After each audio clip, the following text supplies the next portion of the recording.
Bonjour à tous et bienvenue dans cette nouvelle vidéo. Aujourd'hui, on va parler d'Hôtel du Temps, la nouvelle émission de Thierry Ardisson, diffusée lundi soir sur France 3. Alors, Hôtel du Temps est-elle une émission dangereuse? Avant de commencer, on va peut-être un peu contextualiser et comprendre ce qu'est Hôtel du Temps. Est-ce que c'est un docu-fiction, un film, un documentaire ou un ovni, comme Ardisson l'appelle?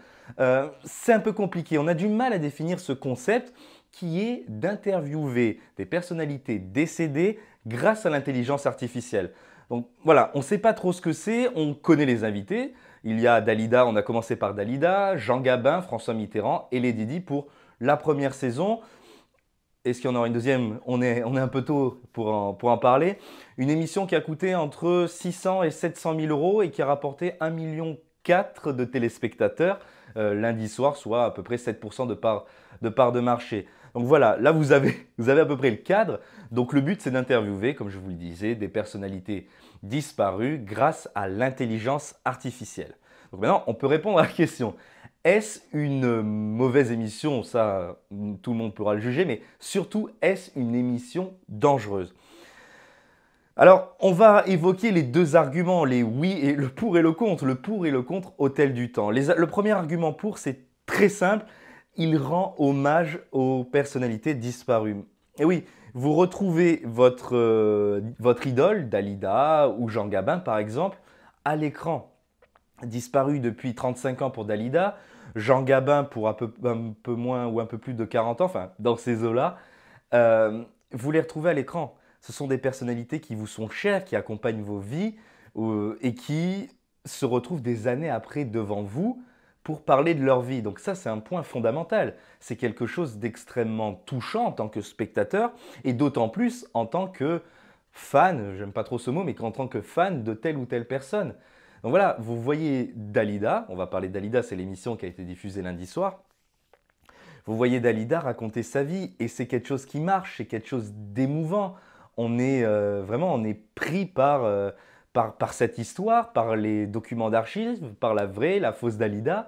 Alors, la fausse Dalida, justement, c'est pour ça que je vais vous en parler, c'est une actrice, la technique du face retriever, c'est une actrice sur laquelle l'intelligence artificielle a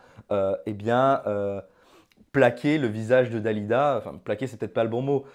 Pareil pour Thierry Ardisson d'ailleurs, puisque Thierry Ardisson, il faut savoir que l'émission commence, il rentre dans l'hôtel et il rajeunit dans l'ascenseur pour aller interviewer Dalida. Donc voilà, c'est vraiment le point, je dirais, central, c'est l'hommage. C'est une belle émission.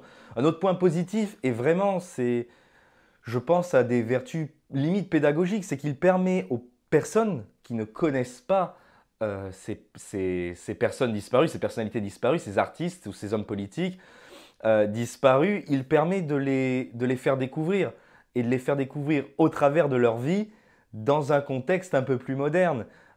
C'est vrai que d'avoir une personnalité qui, comme ça, qui reprend vie avec, on en parlera dans les côtés vraiment moins réussis, d'autres personnalités justement qui apparaissent à l'écran. Je peux citer Eddy Barclay ou Claude François ou Thierry Leluron dans le cadre de l'émission avec Dalida.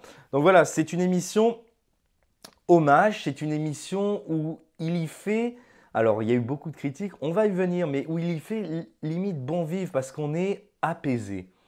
C'est vrai, quand on regarde cette émission, on se dit pas, on n'attend pas d'avoir un scoop sur Dalida. On n'attend pas d'apprendre à la limite quelque chose de différent. Mais on aime apprendre de sa vie par son prisme et avec ses mots. Et c'est quelque chose de touchant. Euh, je vais venir à la dernière scène de l'émission, là où ils sont sur le balcon. Ça me fera une transition parfaite pour les points négatifs après. Dalida et Thierry Ardisson sont sur le balcon et ils évoquent la fin de vie de la chanteuse.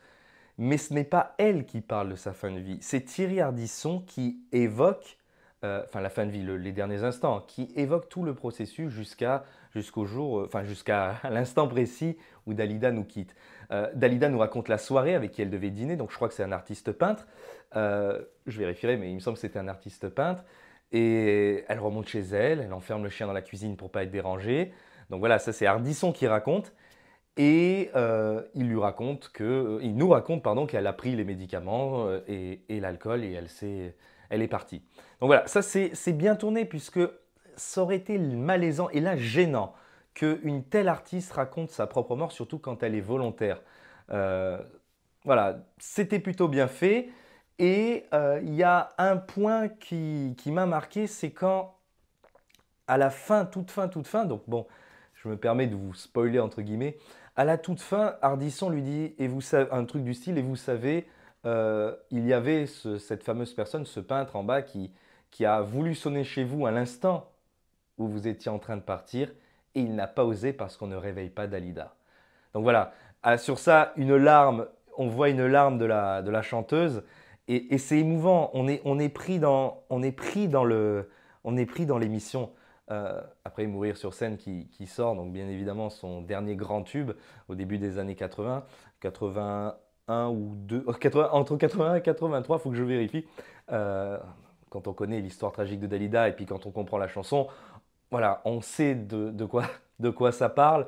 Et voilà, donc on est pris. Donc ça, c'est un point vraiment positif. J'ai été pris devant ma télévision.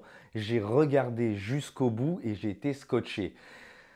Ça me fait ma transition au point où on peut se poser des questions où on est contre cette émission. Est-ce que c'est vraiment éthique? Parce que comme je vous dis, moi j'ai regardé l'émission, je sais très bien que Dalida est décédée en 87, je sais très bien que ce n'était pas elle à l'écran, mais j'ai été séduit. C'est vrai, je me suis, plus que séduit, j'ai été conquis. Je me suis dit, mais c'est Dalida qui parle. La magie a opéré. Alors oui, il y a quelques techniques, il y a quelques pas faux raccords, mais il y a quelques moments où ça coince un peu, mais c'est tout. Enfin, j'avais l'impression que Dalida parlait de sa vie, que c'était un documentaire avec Dalida, et c'est ça qui est saisissant. Et ça pose une question éthique, comme je vous le disais. Jusqu'où on peut aller? On peut vraiment faire parler des morts? La vie d'une personne démarre à sa naissance et s'arrête à sa mort. Tout ce qui se passe dans ce laps de temps, c'est ce qui l'a défini. C'est Dalida, c'est vous, c'est moi, c'est... Voilà. Mais une fois la personne disparue, est-ce réellement éthique, possible, raisonnable même, je dirais, de faire parler les morts? Le pari, bon, je reviens à un point positif, mais plutôt réussi selon moi. Mais on peut se dire, attends, tous les extraits ont certes été prononcés par Dalida, mais on ne nous assure pas que les morceaux de phrases choisis n'ont pas été combinés pour faire une conversation. Enfin, je pense que c'est le cas. Et c'est ça qui peut, aux détracteurs de l'émission, causer, j'irai le problème. Jusqu'où on peut aller? Voilà. Est-ce qu'on peut faire dire, avec ce que je viens de vous dire, on peut faire un montage totalement différent et vous raconter une toute autre histoire? Alors certes, la vie d'Alida, elle est connue. Il y a eu le prisme, il y a eu les ayants droit, bien sûr, ils ont donné leur accord. C'est obligé. Tous les ayants droit ont donné leur accord.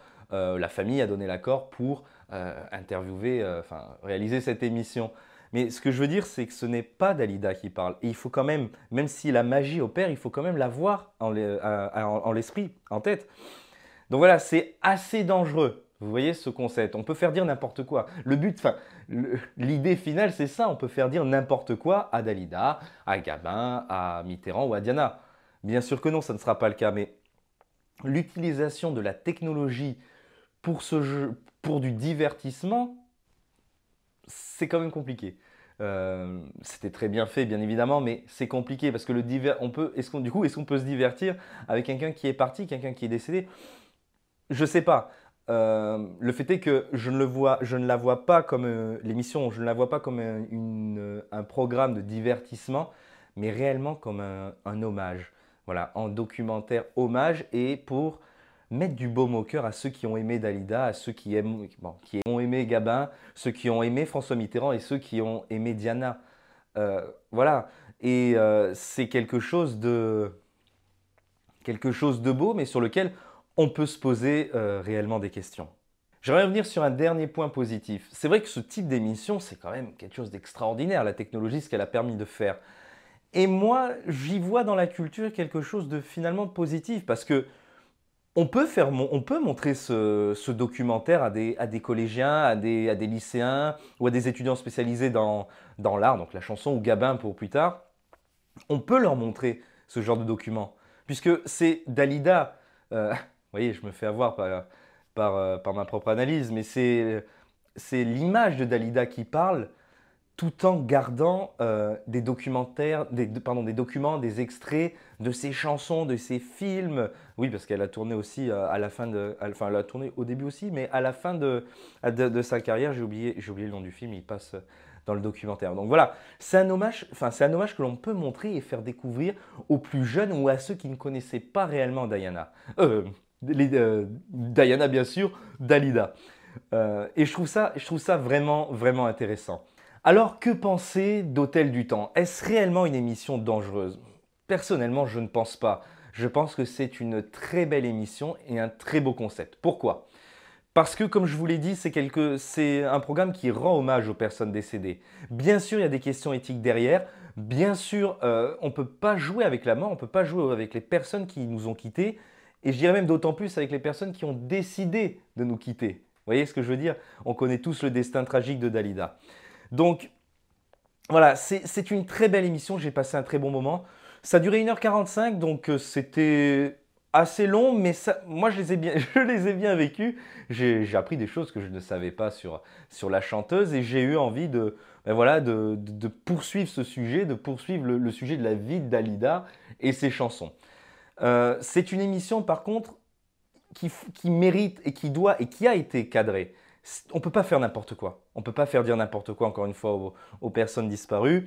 Et on ne peut pas jouer avec la mort. Il m'a manqué, je pense, dans cette émission, une chose. Allez, deux pour redonner un petit point négatif. Mais il m'a manqué une chose. C'est un manque de, je dirais pas de transparence, mais j'aurais aimé que la production dise clairement, écoutez, bon, ils ont dit, c'est un hommage, comment dire, c'est un film, les propos ont été tenus, bon, très bien. Donc là, ils sont réglo. Mais ce qui m'a manqué, c'est vraiment l'intention derrière. Pourquoi on vous montre ça? Pourquoi on me montre ça? Dites clairement, les gars, dites-le que c'est un hommage. C'est un hommage à Dalida, ou c'est une manière de faire perpétuer sa mémoire, enfin, ou une toute autre raison, que j'espère positive, mais dites-le ce qui se cache derrière. J'aurais bien aimé un Ardisson qui soit devant l'Hôtel du Temps, ou qui en voix off même nous explique clairement pourquoi il a souhaité faire cette émission. Alors bien sûr, il en a parlé sur les plateaux télévisés, mais dans le cadre du programme lui-même, ça me manquait de clarification. Voilà, ça aurait pu éteindre, je pense, certaines, j'aime pas du tout ce mot aussi, mais certaines polémiques, certains mauvais commentaires sur l'émission. Parce que c'est une très belle émission. J'ai passé un moment extraordinaire. Je meurs d'envie de voir Gabin, Mitterrand et Diana. Je crois que, enfin, la technologie est folle. On a l'impression, encore une fois, on pourrait, vous remettez la vidéo, vous avez les mêmes arguments. On a l'impression d'avoir réellement les personnes en face. Donc voilà, c'est une très belle émission. J'espère que ça va continuer. Donc il y en a plusieurs qui ont été tournées, mais j'espère qu'il y aura d'autres saisons. Il y a tellement de choses à faire. Voilà, un petit souci de clarification qui est pour moi la grosse bête noire, du film. Oui, je disais du film, mais vous voyez, du documentaire de l'OVNI. Dernier point, qui n'est là aussi que mon avis, je trouve que les passages avec Eddie Barclay, Thierry Leluron et Claude François n'ont pas été réussis. Ces espèces d'hologrammes qui apparaissent au moment de l'interview, qui est si belle, si bien faite, tout est vraiment parfait. Les lèvres bougent mal, voilà, ça c'est le point noir aussi de cette technologie, excusez-moi. C'est son point noir, c'est quelque chose qui m'a un peu, dérangé parce que tout est bien fait et on se retrouve, ça casse par moments la magie. Donc voilà, dans une émission d'ailleurs qui était très bien rythmée, hein, on voyait Dalida qui voulait aller se reposer, qui revenait, Ardisson descendait au bar, il y avait la voix off, il y avait les documentaires, bref. Voilà, mettre cette espèce d'hologramme au milieu, c'était pas très réussi. Et bien voilà, alors pour répondre à la question, Hôtel du Temps est-elle une émission dangereuse? Pas du tout, c'est une émission que j'ai beaucoup aimée. Foncez, j'espère que pour ceux qui ne l'ont pas vue, que vous pourrez la regarder en replay. Normalement, elle est encore disponible. J'espère qu'il y aura d'autres épisodes. On attend ça avec impatience. Un peu de clarification et ce sera parfait. C'est tout pour cette vidéo, en tout cas, merci de m'avoir suivi. N'hésitez pas à regarder nos réseaux sociaux, à commenter, à partager, à liker. On pourra refaire ce genre de concept si la vidéo vous a plu, donc ça serait fantastique. Si ça vous fait plaisir, ça nous fait plaisir aussi. Vous avez vu, le cadre est un peu différent, c'est un peu plus cool que d'habitude. Allez, aussi jetez un œil à notre Tipeee, c'est très important pour nous aider à continuer à produire de belles vidéos, j'espère. Merci et à très bientôt sur la 7e. Salut!